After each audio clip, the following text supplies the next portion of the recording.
முருகா, வெற்றிவேல் முருகா. என் அன்பு பிள்ளையே, நீ நேசிக்கும் உறவிடமிருந்து உனக்கு அழைப்பு வர வேண்டும் என்று காத்திருக்கின்றாயா? அழைப்பு வராமல் உன் மனதை போட்டு பாடாய்படுத்தி கொண்டிருக்கின்றாய். சில அழைப்புகள் எப்பொழுது வரும் என்று தவித்து கொண்டிருக்கின்றாய். இத்தவிப்புகளில் அடங்கி உள்ளது நீ அவரின் மீது வைத்திருந்த அன்பும் நம்பிக்கையும் காதலும். நீ நேசிக்கும் உறவிடமிருந்து உனக்கு அழைப்பு வரப்போகின்றது. எந்த நபராக வேண்டுமானாலும் இருக்கலாம். உன்னுடைய வாழ்க்கை துணையாக இருக்கலாம், உன்னுடைய நண்பராக, சொந்தமாக, ஒரு உறவாக, எந்த உறவாக வேண்டுமானாலும் இருக்கலாம். நீ மனதார நேசிக்கும் அந்த நபரிடமிருந்து அழைப்பு வர வேண்டும் என்று காத்திருக்கின்றாய்.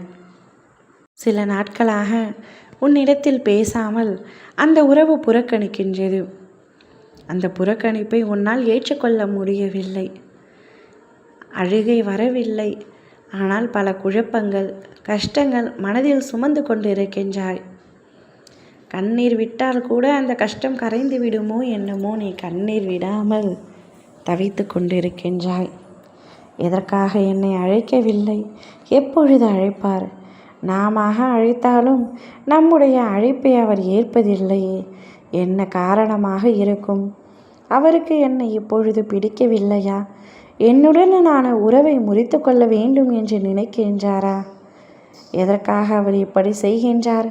இத்தனை நாட்களாக அவர் இப்படி செய்ததில்லையே என்று பல குழப்பங்கள் உனக்கு இருக்கின்றது. உன்னுடைய அத்தனை குழப்பங்களுக்கும் தீர்வு உனக்கு இன்னும் 1 மணி நேரத்தில் கிடைக்கும். நீ நேசிக்கும் உறவிடமிருந்து 1 மணி நேரத்தில் உனக்கு அழைப்பு வரும். அந்த அழைப்பில் அவர் நிச்சயமாக கூறுவார், சில சந்தர்ப்ப சூழ்நிலையால் மட்டுமே உன்னை அழைக்கவில்லையே தவிர உன் மீது எனக்கு எந்தவித கோபமோ வருத்தமோ இல்லை என்று. அப்பொழுதுதான் உன் மனம் அமைதியடையும். அதுவரை உன் மனம் படபடத்து கொண்டே தான் இருக்கும். அதற்காகத்தான் உன் அப்பா நான் உன்னிடத்தில் முன்கூட்டியே கூற வந்திருக்கின்றேன். கவலை கொள்ளாதே. இவ்வுலகத்தில் அனைவரும் அனைத்து சந்தர்ப்ப சூழ்நிலைகளிலும் ஒரே மாதிரியாக இருப்பதில்லை.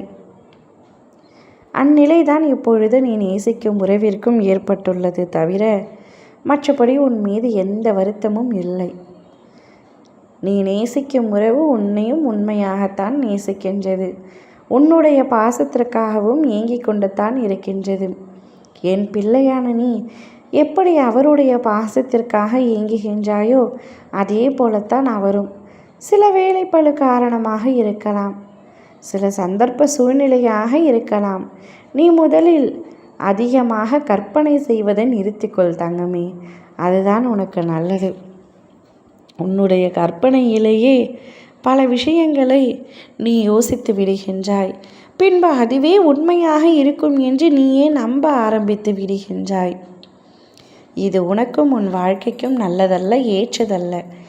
அச்செயலை முதலில் மாற்றிக்கொள். இன்னும் 1 மணி நேரத்திலிருந்து அவரிடமிருந்து அழைப்பு வரும். சந்தோஷமாக இரு. ஓம் முருகா, வெற்றிவேல் முருகா.